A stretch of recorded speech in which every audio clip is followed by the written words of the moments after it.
Hey everyone! Today I'm here to show you how to recreate this eye look right here. I do not have any other makeup on my face except for my eyebrows are done and I have eye primer on this eye, but this eye is all done, but there's nothing else on my face. So this is the eye look we're going to recreate and let's get started. All you need are three very simple shadows.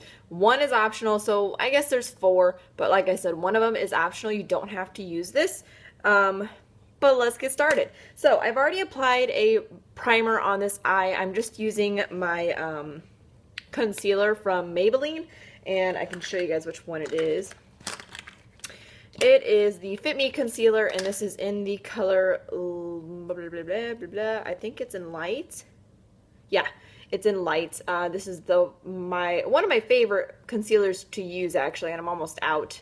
Gone through a lot of these, but I did apply that all over, and then I did apply my eyebrow, and let's get started. So the very first thing that I'm going to apply is this Colourpop Super Shack Shadow Ultra Metallic in the color LaLa. LaLa, L-A-L-A. And I bought these a while ago. I've just never gotten around to using them. As you can tell, it's very, very metallic-y. But I'm going to take my middle finger, and I'm just going to rub it right in there, and we're going to apply this all over the lid. Let me just use mine here. We're going to apply it all over the lid, and then we're going to apply it right into our tear duct area. And it's just going to give us a nice golden glimmer all over the eye. And what we're going to do afterwards is we're actually going to just kind of brighten it up at the very end, because I know that it's going to get overtaken by all the other shadows that we have on our eyes, but don't worry about that. So go ahead and close that sucker back up because you don't want it to dry out like they normally do. Now we're going to go in with a new shadow that I recently got in one of my boxes. It's from Manna Kadar Beauty, and this is it's actually a bronzer and a highlighter, but I'm using them as eyeshadows because it's such a tiny pan. But it doesn't say exactly what colors. It just says bronzer highlighter, but they look like this. And they are really, really pretty, but like I said, I'm not going to use them as a bronzer and a highlighter. That would be a perfect idea to use it as, but not me. Okay, so I'm going to go in with this little brush. I think this is just an e.l.f. blending brush. I'm just going to go in with this, and I'm going to go in with the highlighter side, pick that up on my brush. The fallout on here isn't that great, so you don't have to worry about that, but we're going to apply this all over the crease as a blending transition color. And this is what kind of takes away the gold, but we're going to do it all over our crease and kind of into the tear duct, kind of dragging it up as we go. And then we're going to take some more of it, and we're actually going to put this right underneath our brow bone. Since it is considered a highlighter, this can be our highlighter for our brow. And this is a step where you don't have to use it.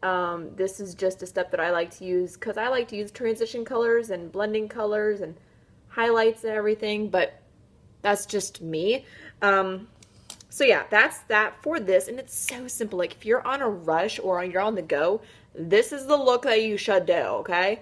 So next thing, we're gonna grab a blending brush, and this one is just my Sigma E40, and I'm gonna go ahead and use this for the highlighter side, or the bronzer side. So I'm gonna take the darker brown side, and I'm just gonna pack that on my brush, and I'm gonna put this directly into my crease as well.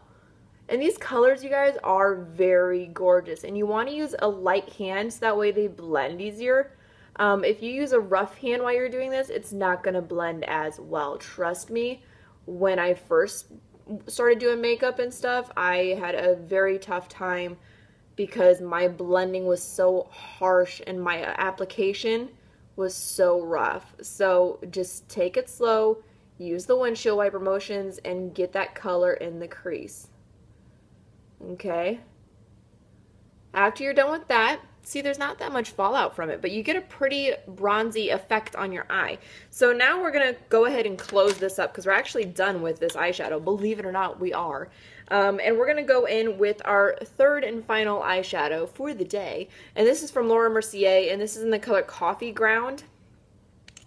It's just a single shadow from her line. And this one has major fallout. It's major. Like when I was applying it on the outside of here, and I wasn't even applying a lot, fallout was all underneath here. So beware. I'm going to use the same blending brush, but make sure you tap off the excess. And also just use a light hand because there's a ton of fallout. So you're going to just go ahead and apply this directly to the outside corner, okay?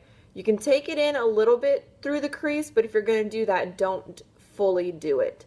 Okay, so just, you're going to have to pack this color on. Even though it is pretty pigmented, it doesn't really show up as well if you don't pack it on. And you want to kind of take this up onto your lower brow bone a little bit, like this part right here where you can see the darkness starting to appear. That's where you want to take this color, because you want it to focus on the outside of your eye, but you also want it to focus above your eye for when you open your eye and you want to see that color, okay? So once you have it packed on there like you want it, and this is about where I want it, as you can tell, they're pretty even. We're going to go ahead and brush this brush off, or let's brush this brush off. Wipe this brush off as well as you possibly can, because we are going to blend away, because as you can tell, my right eye has a lot more fallout than my left, or a lot more blending to happen than my left eye. So we're going to go ahead and take our blending brush. If you have a different one you want to use, you can use that, but we're just going to blend the corners, blend the highlight into the transition, and voila. So pretty, right? And it was so simple to do. So now I'm going to go ahead and I'm going to apply my eyeliner and my mascara, my face, and I'll be right back. All right, guys, I'm back. And here is the finished eye and face look. It's really, really gorgeous. At least I think it is. It's very basic. On my lips, I've already applied my Starlooks and Boxycharm combination in Charmed. I'm actually going to declutter this because I opened this and I thought that there was nothing in it, because there was nothing in it. And I remembered this came broken when I got it in my Boxycharm, and yeah, it kind of sucked. But as I was applying it, it's such a pretty color. I wish that it was better, but the formulation is just not there. So I'm going to actually end up decluttering this for my collection when I do my lip liner decluttering, which will be soon. Lip liner declutter. Did I say lip lining? Who knows? Anyway, so I applied this to the outside and kind of ombre it in, because I'm going to apply a very sheer nude peachy lipstick on top of it that I just recently got from Glambot. So this will be in a Glambot haul coming up soon. It is from the company Jen Doh, and it just comes in a black tube like this, and the Jen Doh is right there. And the color is really, really pretty. It's in the color Coral Pink, but it comes off very sheer. So I'm going to apply this to my lips, and then we'll see what kind of combination it makes. So it's actually pretty nice. It actually goes well with my nude look, my natural look, so I enjoy it. But anyway, back to the lip liner. The formulation it was very dry. It was very hard to apply it to my lips, so it's going to go bye-bye. But I do like this lipstick, so that's nice. And here is the final and complete look. And I hope that you guys enjoyed so much, and thank you so much for watching. Bye!